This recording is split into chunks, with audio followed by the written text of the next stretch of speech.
Hello friends, welcome to Study IAS YouTube channel. This is Sanjay Rathore and आज हम देखते हैं कुछ important article जो आज के हिंदू न्यूज़पेपर में आए थे. But before that, there's a quick information for you guys that if you're planning to move to an Academy Plus subscription, then there is going to be a price hike. So it's better to take it now क्योंकि उसके बाद इसका जो rate है वो बढ़ जाएगा. And आप ये कूपन कोड जो है स्टडी IAS का उसको यूज़ करके एक्स्ट्रा 10% डिस्काउंट ले सकते हैं अपने सब्सक्रिप्शन पे. तो you can use that. Next, अगर आपको कोई भी प्रॉब्लम हो कभी भी अन अकेडमी प्लस सब्सक्रिप्शन के रिगार्डिंग, तो you can call us or drop a message at this number and we will try to reach out to you as soon as possible with the best possible advice for you. Okay. और इसी के साथ Unacademy जो है एक all India level free mock test करा रहा है सिविल सर्विसेज के लिए. और ये जो है हर महीने की 10th और 25th को कंडक्ट कराया जाता है. एंड प्लस इसके अंदर जो टॉप 50 रैंकर्स हैं उनके लिए स्कॉलरशिप और एक्साइटिंग प्राइज रहते हैं. तो please do give this test because जो लर्निंग का एक मेजर पार्ट है वो ये भी जानना है कि आपका कॉन्फिडेंस कितना हुआ है डेवलप, या आपकी जो नॉलेज है वो कितनी डेवलप हुई है. तो it's better to test it out. ठीक है. तो इसलिए मैं टोटली रिकमेंड करूँगा, इसको तो ज़रूर दीजिएगा आप. ठीक है. तो आज स्टार्ट करते हैं आज के हिंदू न्यूज़पेपर से. तो बात करता है कि जो गवर्नमेंट है वो एक स्कीम लेके आई है जिसके थ्रू मॉरिटोरियम के दौरान जो बैंकों ने लोगों से जो इंटरेस्ट रेट चार्ज किया था उसको उनको वापस रिफंड करना पड़ेगा सबको बाय November 5. ठीक है. तो बेसिकली इस स्कीम को इम्प्लीमेंट किया गया है क्योंकि मॉरिटोरियम जो पीरियड था, क्योंकि हम जानते हैं कि कोविड-19 के चलते जो इकोनॉमी है एकदम स्टैंड स्टिल पे हो गई थी, यानी एकदम रुक गया था सब कुछ. तो इसलिए गवर्नमेंट ने ये मॉरिटोरियम लागू किया था, बट इट वाज़ ऑप्शनल. ऐसा बोला गया था कि जो लोग पे कर सकते हैं वो पे कर सकते हैं, और जो अभी पे नहीं करना चाहते वो मॉरिटोरियम की फ्लेक्सिबिलिटी अवेल कर सकते हैं. बट अब गवर्नमेंट बट जो गवर्नमेंट है उसने अब बोला है कि जो 2 करोड़ तक के जो लोन्स थे, जिनसे कि बैंक्स ने जो EMI या फिर जो इंटरेस्ट रेट था जो वसूल किया था बिटवीन March 1 एंड August 31, वो फॉरवर्ड्स को वापस देना पड़ेगा. ठीक है, बाय November 5. तो बात करें इसमें कौन कौन से लोन कवर कर रहे हैं, तो एक तो उसमें कंडीशन हो गई up to 2 crore of loan, यानी जो लोन की वर्थ है वो 2 करोड़ थी उनको. और अगर टाइप्स ऑफ लोन की बात करें तो इसमें home loan, education loan, consumer durables, automobiles, credit card. Credit card की जो ड्यू है ये भी एक पेक्यूलर चीज़ है, उसके ऊपर भी जो इंटरेस्ट रेट थी उसको भी रिइम्बर्स किया जाएगा. And then loans to MSMEs. ठीक है. तो ये कुछ इंपॉर्टेंट इसमें डिटेल थी. और अगर इसमें बात करें तो किस टाइप के लोन को रिइम्बर्स नहीं किया जाएगा, तो बेसिकली ऐसे लोन जो NPA बन चुके हैं. NPA meaning non performing asset. तो ये एक ऐसा, मतलब अगर हम, ये भी बैंकिंग टर्म है, बेसिकली ऐसा जो लोन जिसको बोले जिसका जो इंटरेस्ट है वो फॉर 90 डेज़, या जो प्रिंसिपल है फॉर 90 डेज़ आया नहीं है, तो वो NPA हो जाता है. ठीक है. तो ऐसा किसी केस पे ये जो स्कीम है ये अवेलेबल नहीं होगी. तो बेसिकली जो सारा खर्चा है ये सेंटर पे करेगा इसके अंदर. ठीक है. Centre will take care of all the compound interest जो इन लोन्स के ऊपर लग रहा था, वो जो सेंट्रल गवर्नमेंट है या जो सेंट्रल गवर्नमेंट की जो फाइनेंस मिनिस्ट्री है वो रिम्बर्स करेंगे इन बैंकों को. ठीक है. और फिर जो बैंक जो है वो पैसा जो है वो लोगों को रिम्बर्स कर देंगे. ठीक है. तो इससे एक तरीके से लोगों के हाथ में ज़्यादा पैसा आएगा, जिससे कि जो डिमांड जो है इकनॉमी में वो बढ़ेगी. ठीक है. तो एक बेनिफिशियल चीज़ होगी, डिमांड बढ़ेगी तो ऑटोमेटिकली कंजम्पशन बढ़ेगी, कंजम्पशन बढ़ने से जो इकनॉमी है वो बूस्ट होगी. ठीक है. तो इस तो गाइस नेक्स्ट अगर हम आर्टिकल की बात करें तो ये आज का जो डेली एडिशन है हिंदू न्यूज़पेपर का उसमें आया था. तो बेसिकली हमने जैसे कल भी बात किया था कि कैसे विंटर की कंडीशंस के अंदर जो नॉर्थ इंडिया में है वो पोल्यूशन बहुत जो सिग्निफिकेंटली राइज हो जाता है, बिकॉज जो विंड्स का डायरेक्शन है वो चलता है from your north west region. ठीक है. यानी from Punjab, and then the wind move start moving towards Delhi. ठीक है. तो इससे क्या होता है, जो पोल्यूशन पंजाब और जो यूपी है, हरियाणा है, वहाँ का जो पोल्यूशन है वो दिल्ली के अंदर आके स्टेगनेंट हो जाता है. ठीक है. तो इस कारण ये जो पोल्यूशन कंडीशन है दिल्ली NCR रीजन में काफ़ी सिग्निफिकेंटली राइज हो जाती है. ठीक है. तो इसके लिए जो है हमारे सुप्रीम कोर्ट ने अथॉरिटी बनाई है EPCA, जिसके बारे में हमने कल भी बात करी थी. जिसका फुल फॉर्म है एनवायरनमेंट पोल्यूशन कंट्रोल अथॉरिटी. तो जैसा कि आपको पता है इसका काम है ये पॉल्यूशन को कंट्रोल करना, और ये एक पॉलिसी इम्प्लीमेंट करती है जिसको हम बोलते हैं GRAP, graded response action plan. ठीक है, तो बेसिकली ग्रेडेड मतलब लेवल्स, तो पॉल्यूशन लेवल के अकॉर्डिंग कुछ कुछ मेजर्स लिए जाते हैं। जैसे अगर कम पॉल्यूशन है, यानी अगर पॉल्यूशन पुअर कैटेगरीज में है, तो जैसे मेजर लिया जाता है कि खुले में बर्निंग नहीं करनी, उस पर स्ट्रिक्ट फाइन हो गया, या जो स्वीपर्स हैं जो झाड़ू लगाते हैं उनको रोक दिया जाता है, और मैकेनाइज स्वीपिंग होती है, यानी ट्रक्स की मदद से साफ सफाई होती है। ठीक है, ताकि डस्ट को कम किया जा सके। कंस्ट्रक्शन एक्टिविटीज़ पे बैन किया जाता है ताकि डस्ट को कम किया जा सके। ठीक है, और जब पॉल्यूशन हायर कैटेगरीज में चला जाता है, तो जैसे हम देखा है कई बार कि ऑड इवन स्कीम भी लागू हुई है दिल्ली में, तो वो सब इस रिस्पॉन्स एक्शन प्लान के अंडर आता है। तो ये सब हमने कल भी बात करी थी। आज हम देखते हैं कुछ मेजर्स जो लिए गए हैं by different authorities to control the pollution. तो सबसे पहले हमने जैसे अभी बात करी कि ग्रेडेड रिस्पॉन्स एक्शन प्लान, जो कि EPCA इम्प्लीमेंट करती है। ठीक है, और उसमें हमने अलग अलग टेक्निक्स की भी बात की कि क्या क्या टेक्निक्स यूज़ की जाती है। नेक्स्ट जो अभी रिसेंटली जो अगर बात करें, दिल्ली गवर्नमेंट जो है एक EV पॉलिसी लेके आई है। EV पॉलिसी मतलब इलेक्ट्रॉनिक व्हीकल्स। ठीक है, यानी आपका जो व्हीकल जो इलेक्ट्रिक एनर्जी को यूज़ करके काइनेटिक एनर्जी कन्वर्ट करेगा, यानी जो ऐसी गाड़ियाँ जो मोटर से चलेंगी, चाहे वो टू व्हीलर हो चाहे वो थ्री व्हीलर। उन्होंने एक EV पॉलिसी लेके आए हैं। इसके अंदर इन्होंने जो गाड़ियाँ जो कि इलेक्ट्रिक व्हीकल कैटेगरीज की हैं, उनके ऊपर रोड टैक्स जो है उसको ख़त्म कर दिया है, जिससे कि इनकी जो सेल है उसको बढ़ावा मिल सके। ठीक है, और एक लेस पॉल्यूशन क्रिएटिंग व्हीकल्स हम लोग उसकी तरफ मूव करें। ठीक है, तो एक बहुत अच्छा आइडिया है, इसको और भी गवर्नमेंट फॉलो कर सकती है।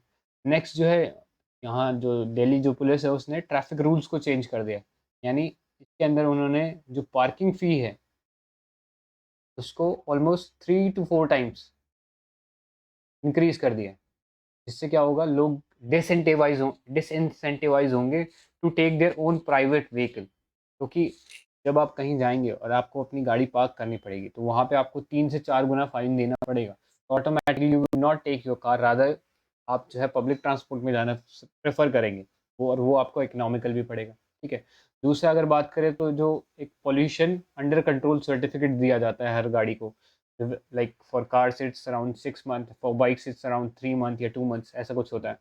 तो इसकी जो है स्ट्रिक्ट चेकिंग होने लग जाएगी, जिससे अगर कोई ये सर्टिफिकेट की पोजीशन में नहीं होता है तो उसके ऊपर हैवी फाइन इम्प्लीमेंट किया जाएगा। ठीक है, नेक्स्ट अगर बात करें तो जो हमारी जो गवर्नमेंट अथॉरिटीज़ है उन्होंने एंटी स्मोक गन्स का भी यूज़ करना शुरू कर दिया। एंटी स्मोक गन बेसिकली इसके अंदर बहुत हाई स्पीड वाटर जेट निकलता है, मतलब बिल्कुल ड्रॉपलेट्स के अंदर। तो उससे वो क्या करता है कि जितने भी डस्ट पार्टिकल्स होते हैं, PM2.5 पार्टिकल्स होते हैं, उनको एब्जॉर्ब करके ज़मीन पर ले आता है। ठीक है, तो ये कंस्ट्रक्शन साइट्स जो हो गई जहाँ पे बहुत ज़्यादा डस्ट होता है, ऐसी जगहों पर इसको यूज़ किया जाता है। ठीक है, तो ये जो गन्स है इसका भी यूज़ बहुत प्रोमिनेंट कर दिया गया है। देन जैसे कि हम जानते हैं कि जो डिफरेंट स्टेट गवर्नमेंट है या जो सेंट्रल गवर्नमेंट है, उन्होंने किसानों को हैप्पी सीडर दिया है ताकि वो स्टबल बर्निंग ना करे। तो हैप्पी सीडर क्या करता है, जो स्ट्रॉ रह जाता है, यानी राइस का जो फसल काटने के बाद जो ऊपर स्ट्रॉ रह जाती है, उसको ये सप्रेस कर देता है। ठीक है, ग्राउंड के ऊपर ही, जिससे कि जो नेक्स्ट जो फसल होती है, जैसे कि अगर हम नॉर्थ इंडिया की बात करें तो इसके बाद वीट उगाया जाता है। ठीक है, तो वीट जो है इस मशीन के साथ साथ ही उगाया जा सकता है। यानी हम जो है स्टबल को सप्रेस कर देंगे ग्राउंड के ऊपर, और फिर जो वीट की जो जिसको बोलते हैं बुआई होती है उस सीड की, जो वीट की जो सोइंग होती है वो भी एक साथ करी जा सकती है। ठीक है, तो इससे जो सॉइल का जो मॉइस्चर है वो भी बरकरार रहता है। ठीक है, तो एडेड एडवांटेज है।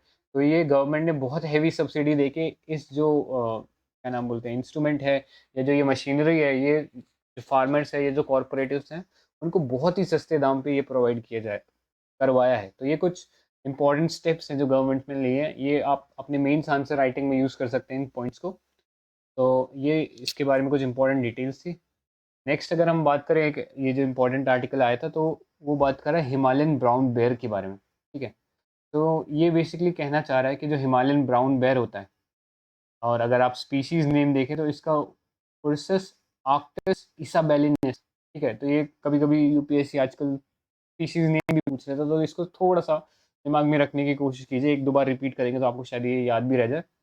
तो ये जो हिमालयन पोलर बेयर है, इसके बारे में एक स्टडी की गई है ज़ूलॉजिकल सर्वे ऑफ इंडिया के द्वारा, ठीक है? और उन्होंने ऐसा बोला है कि there is a massive decline of 73% of bears habitat by 2050, ठीक है? जो कि एक बहुत ही चिंता का एक सब्जेक्ट हो जाता है, क्योंकि जो हिमालयन ब्राउन बेयर है, ये कीस्टोन स्पीशीज़ है। मीनिंग कि ये जो स्पीशीज़ है, ये हिमालयन जो इकोसिस्टम है, उसको एक तरीके से बहुत ही यूनिक फीचर प्रोवाइड करता है। तो अगर ये स्पीशीज़ एब्सेंट हो जाती है, देन दिस इकोसिस्टम में चेंज सिग्निफिकेंटली, ठीक है? बहुत सिग्निफिकेंट बदलाव आ सकता है इसका, अगर पॉपुलेशन खत्म हो जाती है। तो जैसा कि हम जानते हैं कि ये जो बेयर जो है, ये क्रिटिकल एंडेंजर्ड कैटेगरी में आता है, ठीक है? मीनिंग की जो पॉपुलेशन है, 80% से ज़्यादा जो है, मोर देन 80% इसकी जो पॉपुलेशन जो है, वो डिक्लाइन हो चुकी है। और अगर नंबर्स में बात करें तो अराउंड 20 टू 50 जो इंडिविजुअल्स हैं वो सर्वाइव करते हैं, तब जाके कोई एनिमल जो है क्रिटिकल एंडेंजर्ड की कैटेगरी में आता है, ठीक है? तो ये जो बेयर है, ये क्रिटिकल एंडेंजर्ड कैटेगरी में, मीनिंग अगर थोड़ा सा अगर इस पे ध्यान नहीं दिया गया, तो आगे चलकर ये जो बेयर है, ये एक्सटिंक्ट हो सकता है, ठीक है? तो ये इसके बारे में कुछ इंपॉर्टेंट इन्फॉर्मेशन थी। और इसके अंदर ये भी बात की गई कि 73% जो है इसका जो हैबिटेट है, वो डिक्लाइन हो जाएगा बाय 2050। तो एक हैबिटेट स्पेसिफिक इसके लिए एक कंजर्वेशन पॉलिसी लाना ज़रूरी हो गया, ठीक है? तो ये कुछ डिटेल्स इसके बारे में। नेक्स्ट हम आर्टिकल की बात करें, तो ये बात करता है room temperature super conductivity possible but under severe pressure, ठीक है? तो ये बेसिकली एक रिसर्च की गई है बाय डिफरेंट इंस्टीट्यूट, जिसमें ऐसा कहना है कि सुपर कंडक्टिविटी को अभी हमने रूम टेम्परेचर पे तो पॉसिबल कर दिया है, बट के लिए बहुत सीवियर प्रेशर चाहिए, ठीक है? तो सबसे पहले हम बात करते हैं कि सुपर कंडक्टिविटी क्या होती है, ठीक है? तो ये आपके साइंस एंड टेक के लिए बहुत ही इंपॉर्टेंट इन्फॉर्मेशन हो जाती है। बेसिकली सुपर कंडक्टिविटी में होता क्या है कि जो कोई भी मेटल होता है, अगर उसमें से इलेक्ट्रिक करंट पास करें, तो वो जो मेटल होता है उसको कुछ रेजिस्टेंस करता है। रेजिस्टेंस मतलब उसके जो पाथ है उसको बाधा पहुंचाने की करता है, हिंड्रेंस पहुंचाने की कोशिश करता है उसके पाथ को, ठीक है? तो सुपर कंडक्टर जो होता है, उसके अंदर ये रेजिस्टेंस है, यानी आर, वो ज़ीरो हो जाता है। यानी कोई रेजिस्टेंस नहीं होता उसके अंदर, जो करंट है उसमें फ्रीली पास कर सकता है, ठीक है? तो अगर मैं इसका एडवांटेज आपको बताऊँ, सपोज़ ये एक जनरेटिंग कंपनी है, कोई हाइड्रो पावर जनरेटिंग कंपनी है ये, इसको जेनको बोलते हैं, और ये आपका घर है, suppose let's say it's your home. यहाँ से ट्रांसमिशन लाइन्स जा रही हैं आपके घर तक। तो अगर जेनको यहाँ से सपोज़ 100 किलोवाट्स ऑफ एनर्जी भेजती है, तो आपके घर पे सिर्फ 90 किलोवाट्स ऑफ एनर्जी पहुँचेगा। यानी सिर्फ ये जो वायर्स हैं, जिसका कोई सिर्फ ट्रांसमिशन के अलावा कोई अदर पर्पस नहीं है, सिर्फ इन वायर्स के चलते 10 किलो एनर्जी का जो है डैमेज हो जाता है, यानी लॉस्ट हो जाती है। तो आप समझ सकते हैं कितना इकोनॉमिकल लॉस हो रहा है इससे। तो सुपर कंडक्टिविटी आने से अगर हम ला पाए अभी रूम टेम्परेचर पर और नॉर्मल प्रेशर के अंडर, तो ये जो 100 किलोवाट है, ये आपके घर पे भी 100 किलोवाट ही बन के आएगा, ठीक है? बहुत सारी एनर्जी का कंजर्वेशन हो सकता है, इसलिए सुपर कंडक्टिविटी जो है हमारे लिए इंपॉर्टेंट है इसमें रिसर्च करना। दूसरा, इससे मैग्नेटिक लेविटेशन, मीनिंग जो मैग्नेटिक जो ट्रेन जो होती है, वो बेसिकली इससे काम कर सकती है, ठीक है? तो अगर मैं बात करूँ कि ये काम कैसे करता है, तो बेसिकली जो सुपर कंडक्टिव मटेरियल होता है, उससे जो मैग्नेटिक फील्ड होता है वो पास नहीं करता। सपोज अगर ये एरोज मैग्नेटिक फील्ड है और ये मटेरियल जो है सुपर कंडक्टर है, तो मैग्नेटिक फील्ड इसमें से पास नहीं करेगा, रादर वो ऐसे चला जाएगा, ऐसे साइड में होकर चला जाएगा, उससे पास नहीं करेगा, ठीक है? इस प्रॉपर्टी को बोलते हैं डायमैग्नेटिज्म, ठीक है? ये सुपर कंडक्टर जो होता है वो अपने अंदर से मैग्नेटिक फील्ड को पास नहीं करने देता, इसको बोलते हैं डायमैग्नेटिज्म। तो ये आर्टिकल इस बारे में बात करता है कि कभी भी आप सुपर कंडक्टर बनाते हैं तो उसको चेक कैसे करेंगे। तो उसमें से एक प्रिंसिपल ये भी होता है कि जो सुपर कंडक्टर होता है वो परफेक्ट डायमैग्नेटिक होता है, यानी अगर उसमें से मैग्नेटिक फील्ड पास किया जाए तो उसमें से वो पास नहीं करेगा, रादर उसके अराउंड से घूम के चला जाएगा, ठीक है? तो अगर हमें देखें तो ये कुछ ऐसे घूम के ऊपर चला जाएगा, ऐसे घूम के ऊपर चला जाएगा, ठीक है? तो ये डायमैग्नेटिज्म होता है। तो कभी भी आपको चेक करना हो कोई मटेरियल सुपर कंडक्टर है कि नहीं है, तो उसका एक क्राइटेरिया ये होगा, डायमैग्नेटिज्म। दूसरा उसका क्राइटेरिया होगा they measure resistance as a function of temperature, ठीक है, and found that temperature did not fall below the critical temperature, ठीक है। तो क्रिटिकल टेम्परेचर एक ऐसा टेम्परेचर होता है जिसके बियॉन्ड आप कितना ही टेम्परेचर कर लो डाउन, या आप उसको का स्टेट चेंज नहीं करा सकते, ठीक है। तो बेसिकली इसके अंदर ये कह रहा है।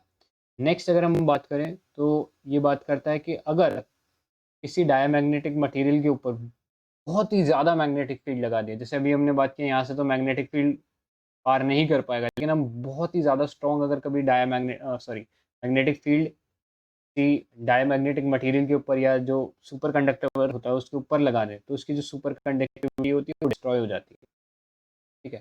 तो ये तीन जो क्राइटेरियाज हैं इसके थ्रू हम पता लगाते हैं कि मटेरियल सुपर कंडक्टर है कि नहीं है। तो इस केस में जो है जो रिसर्च की गई उसमें ऐसा पाया गया कि हम रूम टेम्परेचर तक तो लाने में कामयाब हो गए हैं सुपर कंडक्टर को, और जो प्रेशर है वो जो अर्थ का प्रेशर है उससे 360 टाइम्स ज़्यादा होगा। तो इतना हाई प्रेशर चाहिए ताकि हम रूम टेम्परेचर के ऊपर इसको सुपर कंडक्टर को यूज़ कर सकें, ठीक है, जो कि अभी नॉर्मल कंडीशन में फिजिबल नहीं है। इसलिए अभी भी रिसर्च करना इस फील्ड में बहुत बहुत बहुत ज़्यादा बाकी है। तो ये कुछ इंपॉर्टेंट इन्फॉर्मेशन थी इसके बारे में। आपने इसके अंदर सुपर कंडक्टर के बारे में सीखा, आपने इसके अंदर डायमैग्नेटिक मटेरियल के बारे में सीखा, ठीक है। ये कुछ इंपॉर्टेंट इन्फॉर्मेशन थी।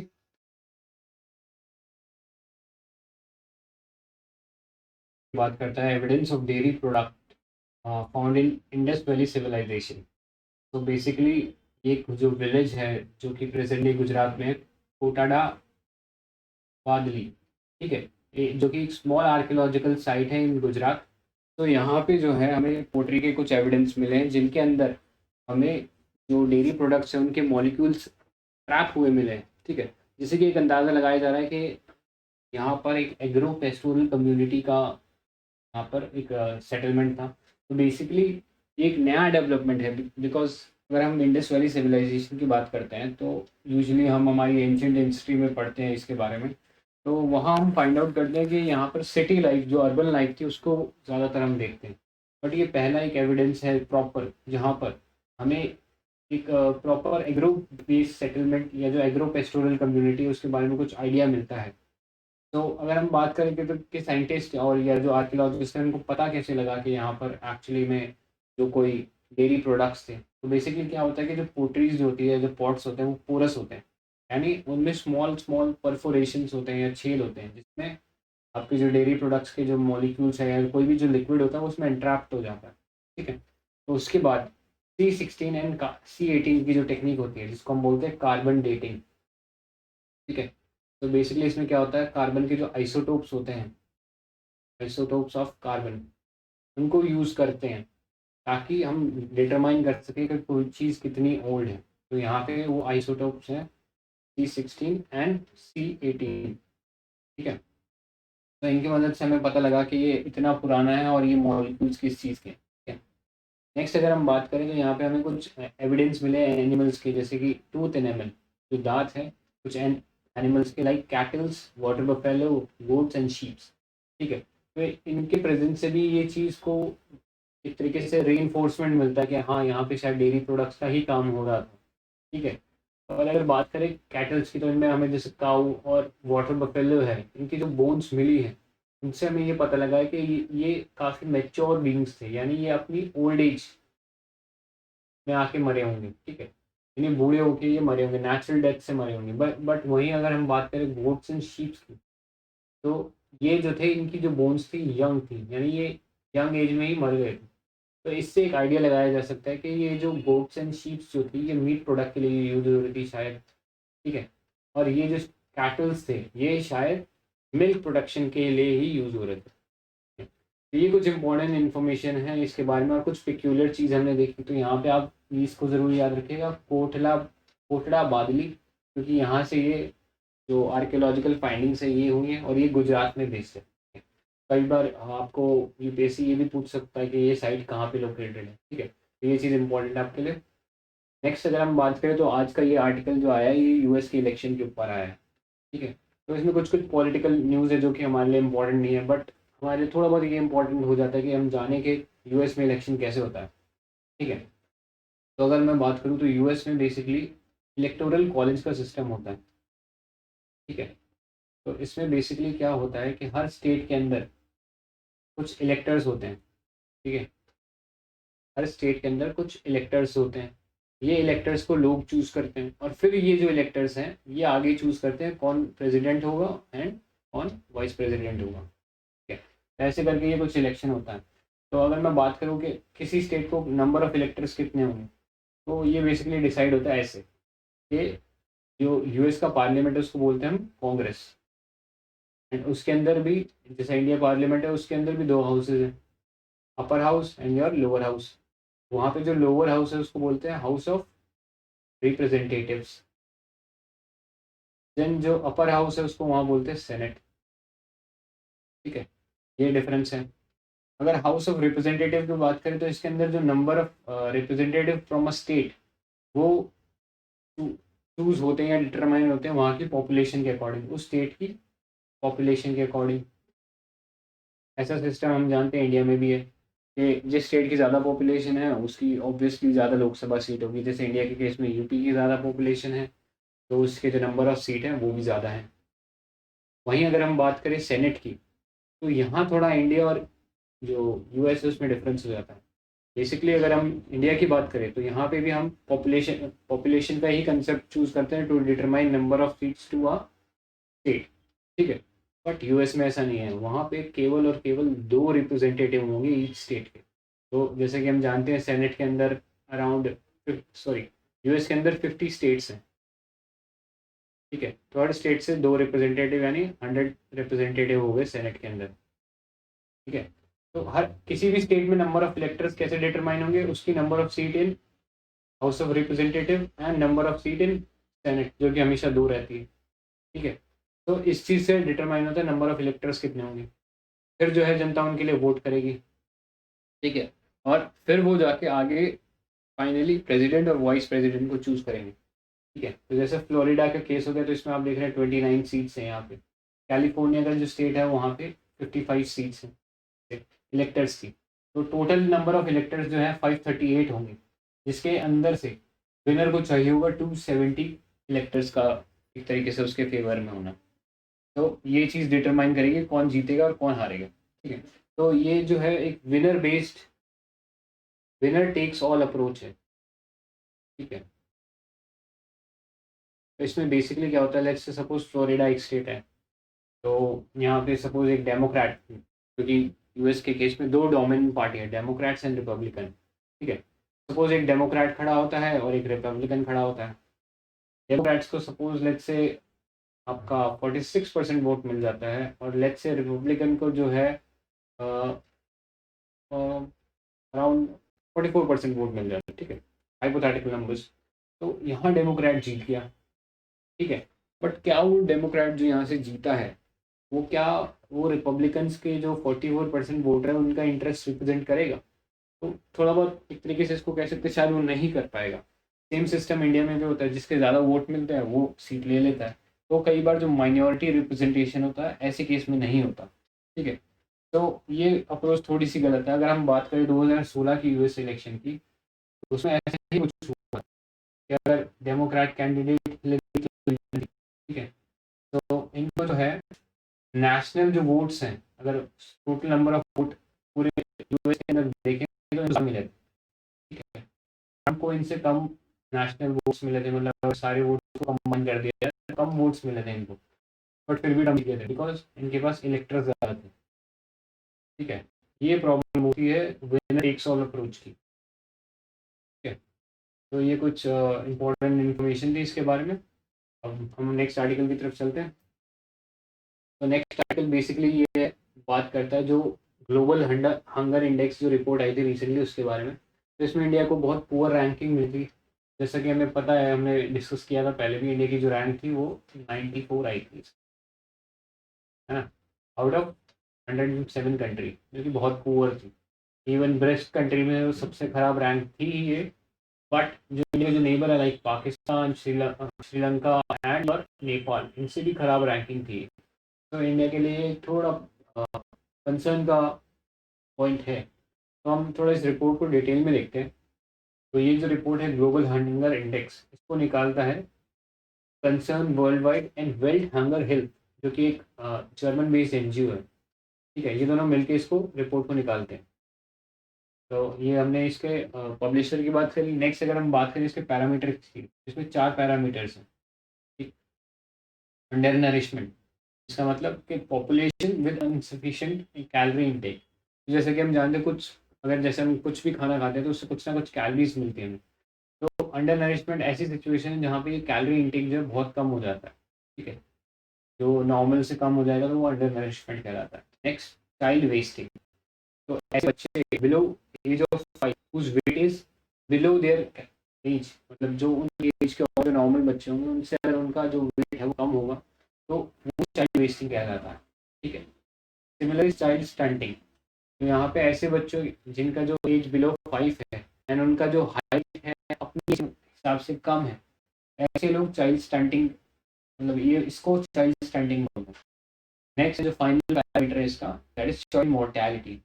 Means basically mortality of children below age of 5 years, mortality meaning death. ठीक है, ऐसे बच्चे जिनकी एज बिफोर 5 years उनकी डेथ हो जाती है तो वो उसको चाइल्ड मोर्टेलिटी में हम लोग गिनते हैं। अगर हम बात करें इसका स्कोर की, GHI स्कोर की, ग्लोबल हंगर इंडेक्स जो स्कोर है, ये इसकी जो स्केल है 0 से 100 है, तो जिसके अंदर की 100 मतलब परफॉर्मेंस। ठीक है, तो इसको यूजली हम मानते हैं ना कि मैक्सिमम चाहते हैं तो अच्छी परफॉर्मेंस होती है, बट ये थोड़ा उल्टा है, इसको ज़रूर माइंड में रखिएगा। वर्स्ट परफॉर्मेंस होती है 100 के ऊपर और बेस्ट परफॉर्मेंस होती है 0 पे, यानी नो हंगर। ठीक है, तो ये कुछ इंपॉर्टेंट डिटेल्स थी। अगर हम इंडिया के पर्सपेक्टिव में देखें तो इंडिया का स्कोर था 27.2, जो कि इंडिया को सीरियस कैटेगरी में ला देता है। तो अगर इंडिया की बात हमने जैसे करी 94 आई थी, तो हम सूडान के साथ थे। ठीक है, सूडान के साथ हमें रैंक मिली थी। यानी सूडान जो एक वॉर ट्रॉन कंट्री जहाँ पे सिविल वॉर चले जा रहा है, भुखमरी है, उसके साथ हमको ऐसी कंट्री के साथ खड़ा होना पड़ रहा है इसके अंदर। ठीक है, तो ये एक कंसर्न का पॉइंट है। नेक्स्ट अगर हम पैरामीटर्स में हमारी बात करें तो अंडर नरिशमेंट में हमारी जो परसेंटेज थी वो 14% थी, चाइल्ड मोर्टेलिटी में 3.7% थी। ठीक है, तो ये जो दो कंडीशन है हमने इसके अंदर बहुत अच्छा इम्प्रूवमेंट किया है। और यार वर्ल्ड में भी देखें तो ठीक ठाक रैंक पे है ये, इस मामले में हम इस मामले में रैंक वो ठीक है। बट ये जो दो parameter, child wasting and child stunting, इसमें हमारी रैंक बहुत ही ज़्यादा पुअर है। मतलब इतनी पुअर कि वर्स्ट इन द वर्ल्ड है। ठीक है, तो इतनी खराब सिचुएशन है इसके अंदर। तो इन फैक्ट्स को आप थोड़ा अगर याद करने की कोशिश करेंगे तो ये आपके लिए काफ़ी हेल्पफुल हो सकता है आपके मेंस आंसर राइटिंग कि चाइल्ड जो वेस्टिंग है वो है 17.3% एंड चाइल्ड स्टंटिंग जो 35%। तो अगर हम बात करें कि ये स्कोर GHI को कैसे मिला, तो हम हर साल एक नेशनल फैमिली हेल्थ सर्वे करते हैं। तो ये जो लास्ट की रिपोर्ट 15-16 थी, ये 15-16 में ये रिपोर्ट, तो उसी का डेटा इन्होंने यूज़ किया है। तो एक तरीके से हम ये आर्ग्यूमेंट दे सकते हैं कि ओल्ड डेटा इन्होंने यूज़ किया, बट जो हमने रिसेंट एक कॉम्प्रिहेंसिव न्यूट्रिशनल सर्वे किया था, ठीक है, तो इसमें हमको कुछ सिमिलर रिजल्ट मिले, तो इसलिए हम इसको नहीं कर सकते टोटली। तो ये कुछ इम्पोर्टेंट डिटेल्स है इसके बारे में। खासकर ये जो पैरामीटर ध्यान रखिएगा, क्योंकि कई बार जो यूपीएससी सिर्फ पैरामीटर ही पूछ लेता है एक रिपोर्ट के। तो आपको ये पता होना चाहिए ये 4 पैरामीटर्स हैं जिनमें से हमारी खराब परफॉर्मेंस, इन दो में बहुत ज़्यादा खराब परफॉर्मेंस रही। तो ये कुछ इंपॉर्टेंट डिटेल्स थी इसमें। नेक्स्ट अगर हम बात करें तो ये आर्टिकल बात करता है कि US allies welcome Israel and Sudan deal, Iran and Palestine cry for play. Basically हमने देखा कि रिसेंटली जो इसराइल जो है उसके जो international relation with Arab nation जो है ये काफ़ी सिग्निफिकेंटली इम्प्रूव हैं with like last 2 or 3 months। हम देखते हैं कि जो अरब कंट्रीज़ हैं इनमें से सबसे पहले यूएई आता है, देन बहरीन एंड ये सब जो कंट्रीज़ हैं इन्होंने अपने रिलेशंस इम्प्रूव कर लिए इसराइल का। ठीक है, तो एक सिग्निफिकेंट डेवलपमेंट है ग्लोबल पॉलिटिक्स में, और आईआर के रिलेशन से भी आपके लिए बहुत इंपॉर्टेंट हो जाता है ये चीज़ जानना। अगर हम बात करें इन 3 अरब कंट्रीज़ के अलावा और कौन सी कंट्री है जिन्होंने अपना एक सिचुएशन है इसराइल के साथ उसको इम्प्रूव करा है, तो वो थी सबसे पहले your Egypt and then Jordan. ठीक है, तो उन्होंने 1980s के आसपास ही अपने रिलेशन जो है उनको इम्प्रूव कर लिया था, मतलब डिप्लोमेटिक रिलेशन स्थापित कर लिए थे। ठीक है, ये दो पहली अरब कंट्रीज थी, 2020 ये 3 कंट्रीज ऐड अप हो गई। तो बेसिकली इसमें जो पैलेस्टीन, जैसे हम जानते हैं इजराइल और पैलेस्टीन का जो टेरिटोरियल इशू चल रहा है, उसके चलते पैलेस्टीन तो से बोलना ही था कि ये चीज़ गलत है। दूसरा ईरान जो है वो राइवल है इजराइल स्टेट में, तो वो भी ये चीज़ एक तरीके से ग्लोबल फोरम पे लाना चाहता है कि ये गलत हो रहा है, आप एक तरीके से ऐसा करके टेररिज्म को फ़ायदा पहुंचा रहे हैं। ठीक है, ये कुछ इंपॉर्टेंट डिटेल थी इस आर्टिकल के बारे में। नेक्स्ट अगर हम बात करें तो ये साइंस एंड टेक से रिलेटेड एक अच्छा आर्टिकल है, तो इसके बारे में जानना थोड़ी डिटेल ज़रूरी हो जाता है। तो बेसिकली क्या हुआ है कि एक एस्ट्रॉइड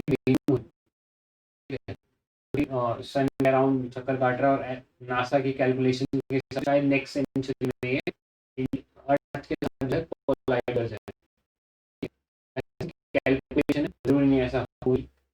ठीक है, तो यहाँ पर है ऑस्ट्रेलिया बेन पर नासा स्पेस एयरक्राफ्ट, जिसका नाम है ऑसिरिस रेक्स, उसने लैंड किया है और वहां से 60 ग्राम मटेरियल एस्ट्रॉइड को उठा के वापस लाया अर्थ के ऊपर, जिस पर फर्दर रिसर्च की जाएगी। ठीक है, एक लैंडमार्क इवेंट है, बिकॉज अगर हम बात करें लास्ट टाइम ह्यूमैनिटी पर कुछ स्पेस क्राफ्ट की हेल्प से या मतलब अपने अर्थ के बाहर कोई चीज़ लेके आई है, तो वो था 1960 में जब अपोलो मिशन कंडक्ट किया था, इसने नासा ने। ठीक है, अपोलो मिशन नासा का था, तो इसके अंदर हम जैसे कि जानते हैं कि जो मून था उसके ऊपर लैंडिंग करी थी नील आर्मस्ट्रॉन्ग और एडविन ऑल्ड्रिन ने। तो ये इस टाइम 1960 में हुआ था, और ये लास्ट टाइम था जब ह्यूमैनिटी कुछ अपने एफर्ट्स के थ्रू एक्स्ट्रा टेरेस्ट्रियल स्पेस से कुछ लेके आया है सैंपल्स। ठीक है, ऐसा इवेंट होने वाला है, तो ये इसलिए काफी लैंडमार्क है। ये जो स्पेस क्राफ्ट है इसने पहले उस एस्ट्रॉइड के ऊपर लैंड किया है, वहां से सैंपल कैप्चर किया और ये वापस को अर्थ की तरफ लेके आया। ठीक है, ये कुछ इंपॉर्टेंट इसके बारे में। तो I think that's it for this session. And if you have any queries regarding any of those topic, you can please drop your queries in the comment section. और अगर आपको ये कुछ भी आज कुछ वैल्यू को सीखने को मिला होगा तो please then like this video and subscribe to this channel. Thank you and bye bye.